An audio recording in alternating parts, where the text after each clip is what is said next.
Tonight, deepening road. Canada's Prime Minister Justin Trudeau accused India's government of orchestrating violence, calling it a horrific mistake. Too soon to go. Former One Direction star Liam Payne dies at 31 in an Argentina hotel phone. Fatal blast. Gas tank explosion kills more than 140 people and injures dozens more in Nigeria. And preserving tradition. Japanese keep their centuries-old traditional no-dance theatre alive with the use of innovative artificial intelligence.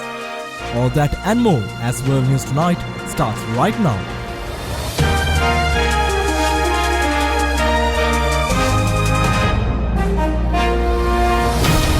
This is Derana, World News Tonight. Reporting from Colombo, here's Vinuth Warnasuriya. A very good evening and thank you for joining us on World News Tonight, where we update you the latest across the world. And we begin today with some ongoing diplomatic row between India and Canada. Prime Minister Justin Trudeau has accused India of making a massive mistake that Canada could not ignore if Delhi was behind the death of a Sikh separatist leader last year on Canadian soil. Trudeau made the comments 2 days after Canadian officials accused India of being involved in homicides, extortions and other violent acts on targeting Indian dissidents on Canadian soil. After Canada leveled the accusations, both countries expelled top envoys and diplomats, ramping up already strained tensions. India has rejected the allegations as preposterous and accused Trudeau of pandering to Canada's large Sikh community for political gain. Now, to bring you an extensive report on this escalating dispute, we have Derana World News special correspondent Ranusha Dharmaratne, who is joining us from Ontario in Canada. Ranusha, what exactly is the situation between India and Canada regarding these accusations? Yes. Canadian Prime Minister Justin Trudeau has accused India of violating Canadian sovereignty through alleged interference, including the murder of Sikh separatist Hardip Singh Nijjar in British Columbia. Speaking at a public inquiry, Trudeau described the incident as a horrific mistake by India, claiming that the Canadian intelligence links Indian agents to violent activities against Sikh activists in Canada. The Royal Canadian Mounted Police (RCMP) alleged that Indian government agents collaborated with the Bishnoi Group, a known organized crime syndicate, in targeting Sikh dissidents through violent acts. Following Nijjar's murder in June of 2023, Canada shared evidence with Indian officials, but Trudeau claims they were uncooperative. The dispute has led to the mutual expulsion of senior diplomats and a temporary suspension of visa issuance by India. The UK has called for India's cooperation in the investigation, while the US has expressed satisfaction with India's collaboration on a separate case in New York. Domestically, Trudeau implicated opposition Conservative Party members in foreign interference, prompting demands for evidence from Conservative leader Pierre Poilievre. In response to the RCMP's allegations, a parliamentary committee is set to launch an emergency study on the issue. India, meanwhile, has denied the allegations, criticizing Canada for a lack of evidence and blaming Trudeau for strained relations. Well, that's it from here. Back to you. Thank you. And that was Derana World News special correspondent Ranusha Dharmaratne, who joined us from Ontario in Canada. Also in India, workers at Samsung Electronics factory in the state of Tamil Nadu have called off a labour strike that went on for more than a month. Around 1,500 workers in Chennai city had participated in the strike to demand better pay, working facilities and recognition of a newly formed union. Now to India, where workers at a Samsung Electronics factory ended a month-long strike on Tuesday. The strike at the plant in southern state of Tamil Nadu, which produces TVs, refrigerators and washing machines, was one of the country's biggest labour disputes in recent years, casting doubts on Prime Minister Narendra Modi's efforts to lure global companies to India. About 1,000 of the factory's 1,800 employees have been protesting since September 9th, demanding higher wages. According to the Centre of Indian Trade Unions, Samsung workers on average earn $300 a month, but are seeking an increase to $430. While the terms of the settlement are unknown, Samsung has said that the average salary of full-time workers at its India factory is almost double that of what similar workers in the region receive. Moving on to more tensions now, Ukraine says it has proof that North Korea is transferring more than just weapons to Russia. The country's intelligence claims that Pyongyang has sent its soldiers to back Russia in its war efforts. Kyiv says its military intelligence has evidence that North Korea has deployed troops to assist Russia's war efforts.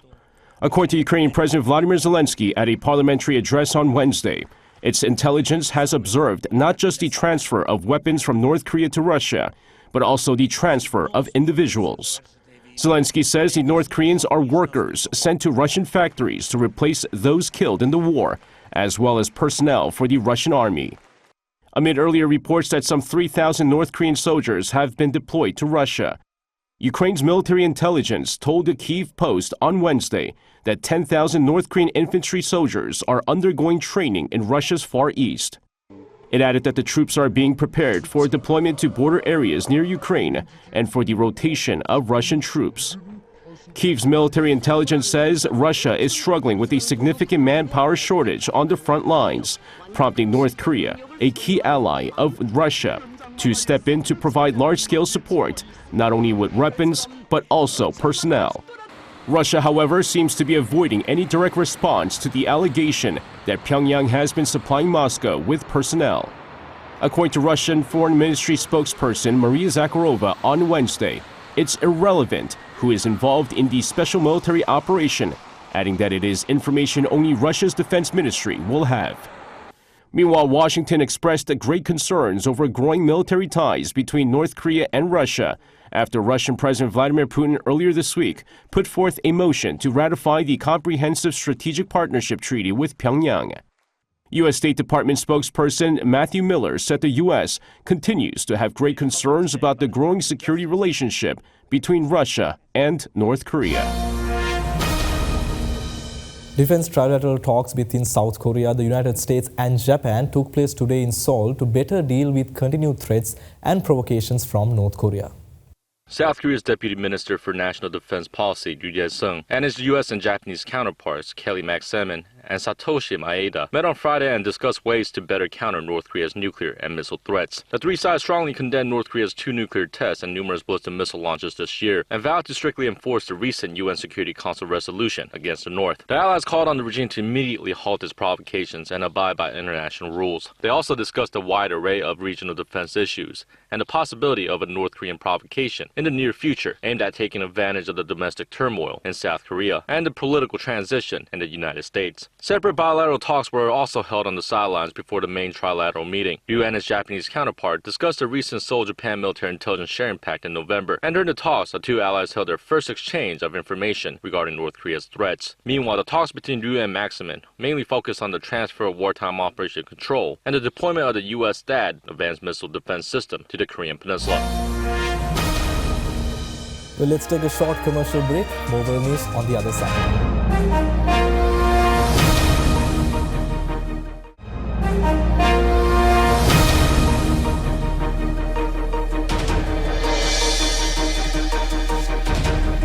Welcome back. Liam Payne, the former One Direction star, has died at the age of 31 in Argentina after falling from a third-floor hotel in Buenos Aires. In a statement, police said that they discovered Payne's body after an emergency crew responded to a call in the upscale neighboring of Paloma. I always thought I was losing the race, looking for love in all the wrong places. Really don't know how we made it here. In front of a Buenos Aires hotel, an outpouring of grief, shock and heartbreak rippling the world over. Morning, everybody. Just hours before, 31-year-old Liam Payne was actively posting to social media. Police called to the hotel after reports a man was behaving erratically. For most of his life, Payne lived in the glare of the spotlight. Launched into the stratosphere at 16, people started lining up 5 days ago, selling out their entire tour in hours to become part of one of the most definitive boy bands of all time. Baby, you light up my world like nobody else. He auditioned solo for the British TV show X Factor in 2010. well, you can cry me a river.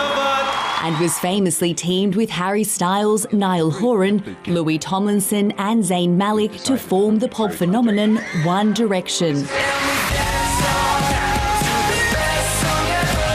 look at that. Like, it's absolutely amazing. The story of my life. The band split in 2016, each launching their own successful solo careers. His personal life was a media firestorm, romantically linked to X Factor judge and singer Cheryl Cole, 10 years his senior. The couple shared a 7-year-old son. I got dreams and I got time, but Liam Payne was 31. Meanwhile, Israel has released footage that shows 58 trucks crossing into northern Gaza, where it has troops to step up operations against Hamas fighters. The US has threatened to cut military aid to Israel if it doesn't immediately improve Gaza's humanitarian situation. As children line up for soup in central Gaza, those dishing it out fear famine could set in if more aid doesn't arrive. And it's here in Gaza's northern neighborhoods where the situation is the most dire. The army tells people to flee to the south, and it isn't even safe, says this man who spoke to a videographer working for CBC. Israel has recently stepped up its offensive in northern Gaza to target Hamas militants. But civilians have been killed too, trapped in homes leveled by airstrikes.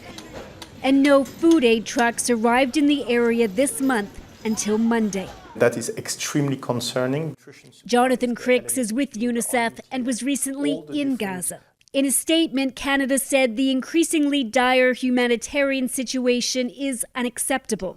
The U.S. also raising concerns at a UN Security Council emergency meeting. The U.S. has warned Israel that if it doesn't drastically improve the humanitarian situation in Gaza within a month, U.S. military aid could be curtailed. On Wednesday, Israel released more video of what it says was another 50 trucks crossing into northern Gaza. And officials insist there's no shortage of aid. But in the war, it's the innocent who are suffering, like this 9-month-old baby injured by shrapnel. Northern Gaza is dying. It's dying, says this doctor. The hospital he works at in the north has been ordered to evacuate, but the medical staff are staying. Who else, they say, will be able to treat the wounded patients who keep arriving?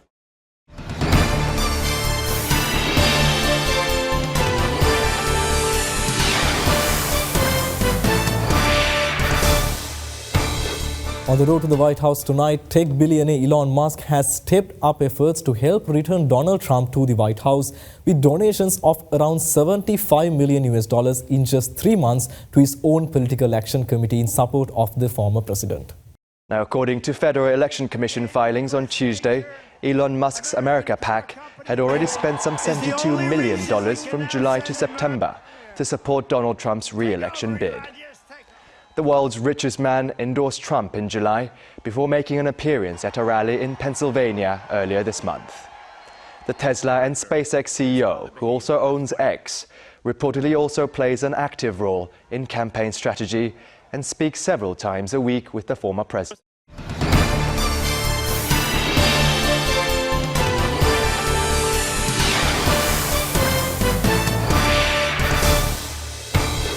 A tragic accident in northern Nigeria involving a fuel tanker killed at least 147 people and injured another 70.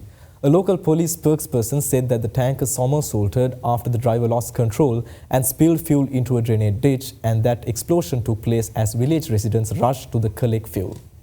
A cloud of smoke and patches of flames were captured in this eyewitness video overnight in northern Nigeria after an accident involving a fuel tanker turned deadly. Police and state emergency services said Wednesday the driver lost control of the vehicle, leading to a fuel spill which exploded, killing at least 147 people and wounding dozens of others. The accident is one of the worst in recent times in Africa's most populous nation, which is battling with widespread security threats and a cost of living crisis. The burned and bent metal tanker remained on its side following the accident about 330 miles north of Nigeria's capital of Abuja.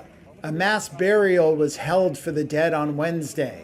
Many roads in Nigeria are poorly maintained and riven with potholes, causing accidents that claim dozens of lives every year. Last month, at least 48 people were killed in north-central Nigeria when a fuel tanker exploded after colliding with another truck carrying travelers and cattle, trapping other vehicles as well in the blaze. The first migrants to be diverted by Italy to Albania arrived at the port of Shenzhen. The migrants will be sent either to Italy if their asylum request is granted or to their home country if rejected. It set in motion the first scheme by an EU state to transfer asylum seekers to another nation. Under the controversial deal, Italy built 2 reception centres in Albania, with the government hoping the process will deter migrants from entering Italy in the first place. 16 migrants, comprising 10 Bangladeshis and 6 Egyptians, were escorted from the Italian Navy ship Libra to one of the port's reception centres. Rights groups oppose the deal, saying it restricts migrants' right to asylum. Marta Villander is from the International Rescue Committee. Rising tension in Europe over migration issues has set many nations, including Germany and Poland, to propose or adapt tougher policies. The UK's previous government had planned to deport asylum seekers to Rwanda, which Prime Minister Keir Starmer scrapped after taking office in July. Italian Prime Minister Giorgia Meloni said this week that her country was setting an example for the rest of Europe with the Albanian scheme.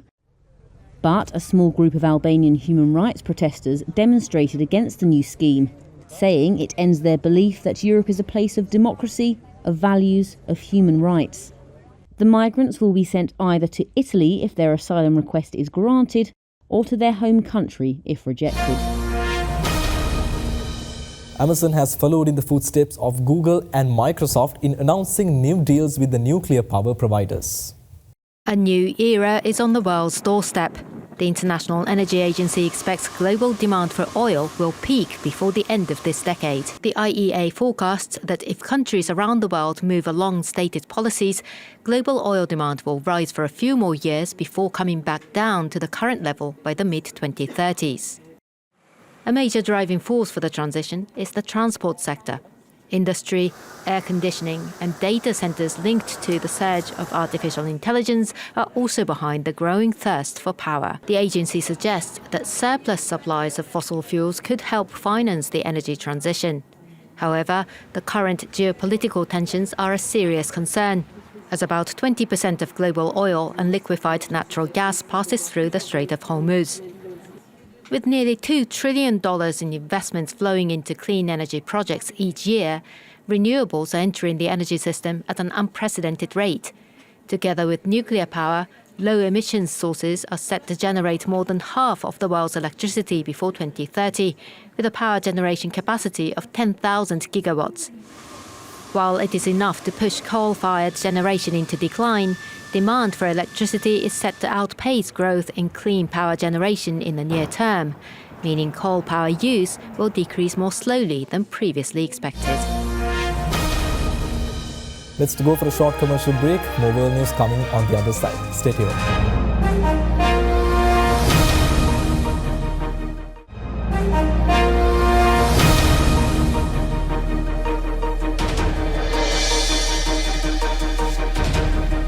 Welcome back, and finally tonight, a stylized dance from Japan's classical No theatre dating back to the 14th century can now be preserved through Fujitsu technology, which captures and analyzes human movement. Practicing movements from Japan's classical No theatre with guidance on hand from AI. This Fujitsu technology is capturing their movements by camera, analyzing it, and comparing it to a model performance. It even gives prompt feedback.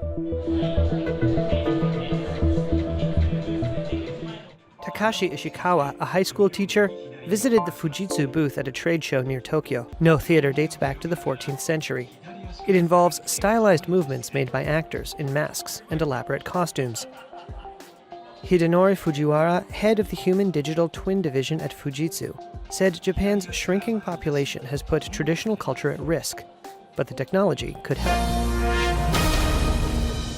And that brings us to the end of today's bulletin. We will see you again tomorrow with the latest happenings across the globe. Thank you for watching and have a very good night.